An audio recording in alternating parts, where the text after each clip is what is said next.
Welcome back to Statisflix, Data for Movies. I'm Elizabeth, an actor, a data scientist, and your host, and each week I take a different movie and analyze its female characters on our unbiased metric this season, the FemmeMeter.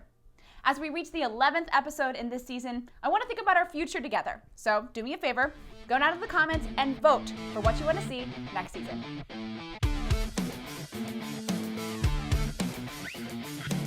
Though today's movie earned massive critical acclaim from general audiences, it was, for the most part, overlooked by critics, which most speculated was due to its relatively new cast and touchy subject matter. The movie, titled Hustlers, follows the true story of 4 exotic dancers: Destiny, Ramona, Mercedes, and Annabelle, who ran a scheme to drug and rob their club's high-class Wall Street clientele. Though this movie had a massive cultural impact, the scenes seen in the movie are said to have inspired Lopez's iconic Super Bowl 54 performance, Ramona was also one of the first characters that I scored while dreaming up Statisflix. Her complex background inspired the FemmeMeter as it stands today.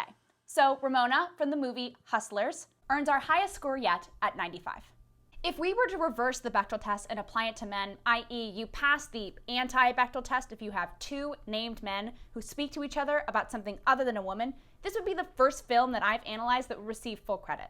This is truly a women-driven film, from its cast to its production team. Women create the story, start the businesses, invent the drugs, make the money, and face the consequences in the end. Men don't really have anything to do with it, other than creating the circumstances that started it to begin with. Because of these flipped power dynamics, Ramona scores full points on everything except for billing. And as the second leading character, it's not even her fault. But this week, I don't just want to talk about Ramona's score. I also want to talk about the space between Ramona as a character and the critical response, or lack thereof, to it. Because of her performance, Jennifer Lopez was initially tagged in late 2019 as a strong candidate for Oscar nomination in 2020. Audiences across the nation demanded it, particularly on social media. The eventual Oscar snub of both she and Constance Wu was considered so egregious that it sparked the second annual #OscarsSoWhite trend that made national headlines. So what happened? Why was this movie so beloved by the populace but basically ignored by critics? I have several theories about this, from class distinctions to racial bias, but they all boil down to one question. Can women really be empowered and objectified? As times have changed, so have attitudes towards women's empowerment, particularly when it comes to sexuality. In practical terms, this means that there are some people who believe that being an exotic dancer can be empowering so long as you choose to be one. Whereas there are other people who think that the sheer existence of exotic dancers is inherently disempowering.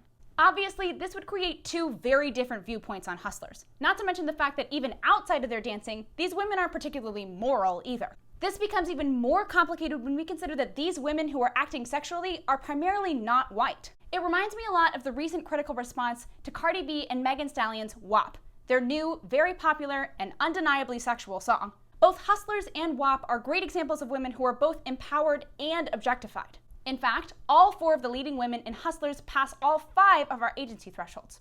And you can't argue with numbers. This episode was a little bit more adult than it normally is, which is particularly weird given that I now know that my pastor and his entire family watches this channel. Hi, Schleshmans. But I think it adds a cool and interesting new layer to our story. Practices and perceptions of women's empowerment can and will change over time. But today, Ramona from Hustlers scores a FemmeMeter record-breaking 95. Thanks for being here, guys. See you next time.